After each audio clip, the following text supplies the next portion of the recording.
What's up, everybody? Brothers, sisters, psychonauts, and seekers of truth. It is Ananka, and welcome to my bazaar. Today, I have an LSD slash ketamine slash DPT slash GHB trip report for you. The title of this trip report is 10-Year Anniversary and was submitted to Eroid in 2001 by the user Merple. With all that being said, let our story begin. June 4th, 1989, Beijing, China. Many students are killed by government troops while protesting for democratic reforms in Tiananmen Square. June 4th, 1989, Washington, D.C. suburbs. Through a series of coincidences, I ran across a little square of white blotter paper containing a sample of Hoffman's magical elixir, and so have my first trip.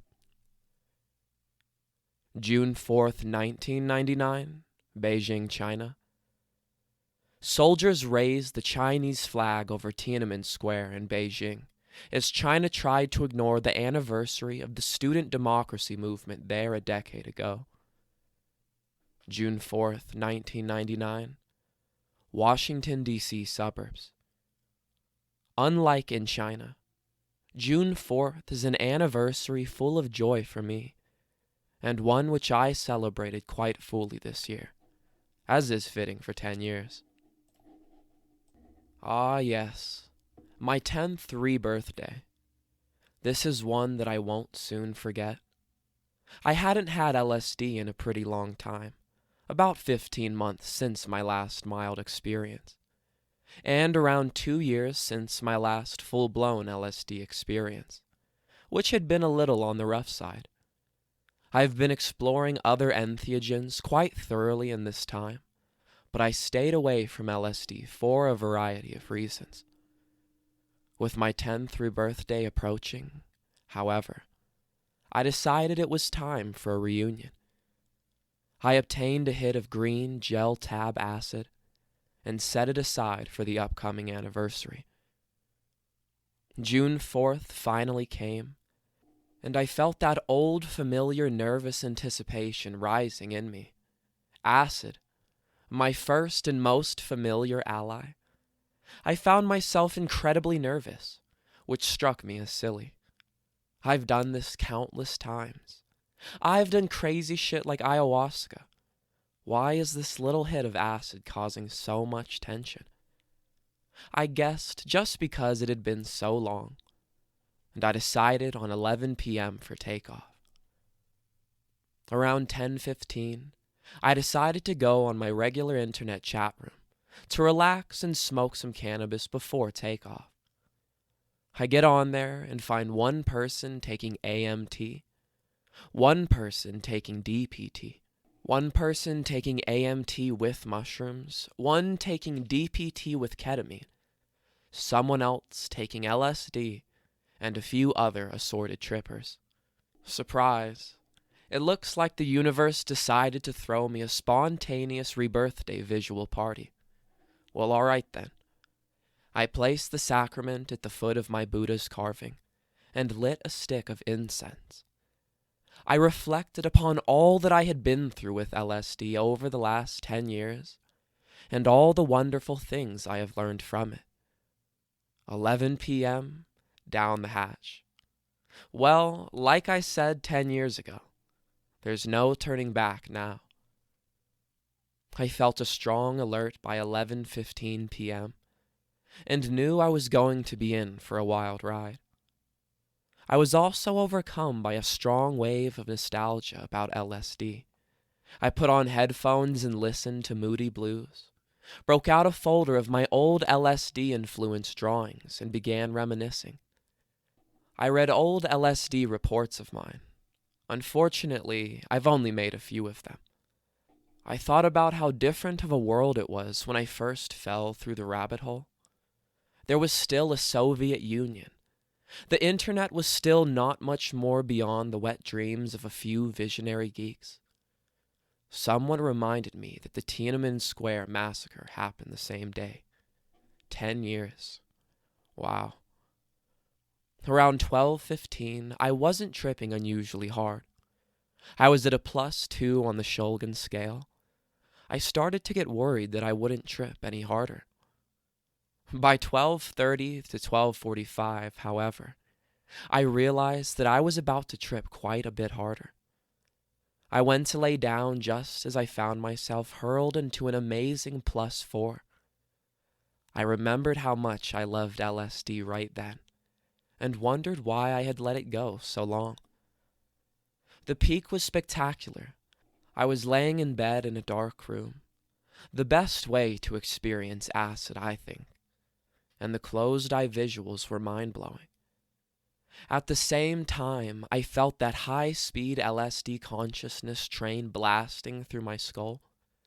The visuals and thoughts were very much in sync. I thought about many things. How much I had missed acid, how much I had learned from it over the years, and then into reflections in my life. Realizations that this was my first acid trip as a non-smoker, which struck me as being an important milestone. After a little while, I stopped thinking about anything, and I became just a process of abstract thinking, accompanied by the fantastic acid visual scapes of the disembodied I state. I experienced strange temporal distortions, had visions of the LSD spirit appearing to me as a young woman dressed in white muslin, saw both the dark and the light sides of acid as a sort of this is your life nostalgia session. I had a particularly amusing vision of people putting tabs of acid on their tongues and immediately sprouting wings from their mouths and flying off to the real world.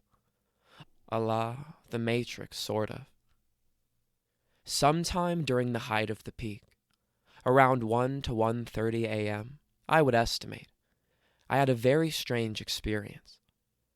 I had the sensation that I was somehow communicating with an entity, which I soon realized was Becky.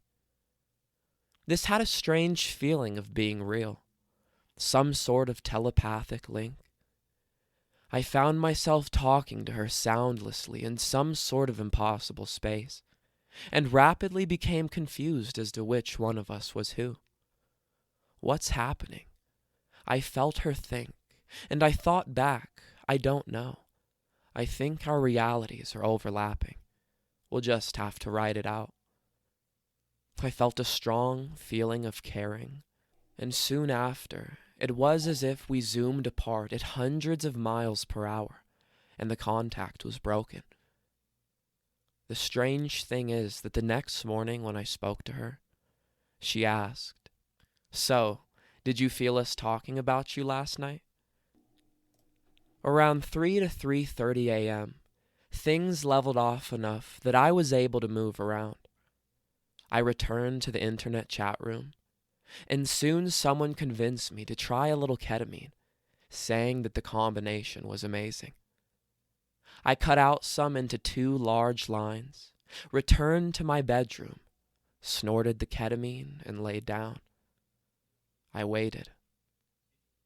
I got a strange visual effect where everything began to melt somewhat. The effect is similar to what would happen if you sprayed water on a watercolor painting. This only lasted a short while. I felt a mild increase in the trip's weirdness factor, but overall it seemed to make no real big difference to the character of the trip. I think I was already too far out for it to have any effect. But I wasn't very disappointed, not being very fond of ketamine to begin with. I got back on the chat room and had a great time talking about tripping with everyone for a while. Around 5 a.m., I decided to take a little bit of DPT to boost myself back up. It added a little vibrational signature to the trip and brought back some intensity, but didn't add a whole lot to the trip, as I only did a small quantity, 25 milligrams at most. 2 or 3 hours later, I got an email from some guy in Serbia who had emailed us a few times before. It was a picture of a peace sign overlaid on a pot leaf. I decided to go to CNN's website and saw a headline saying the war in Kosovo could be over by the end of the weekend. I made a little prayer for peace. Around 7 a.m., I had dropped down to a level where I was mainly stimulated more than tripping, and decided it was time to take a little GHB to make myself sleepy. No such luck. I ended up consuming enough GHB to tranquilize a herd of elephants over the next 6 hours, and barely noticed any effect over the lingering LSD stimulation. I finally managed to fall into a fitful sleep around 1 p.m., sleeping until 6. When I woke up, I was physically drained, but mentally full of energy. This was one amazing trip, totally worthy of a 10-year anniversary celebration, and it was a spectacular reunion with an old, trusted friend. I won't be letting it go that long again before I schedule another date with my beloved Lady Sydney the Divine.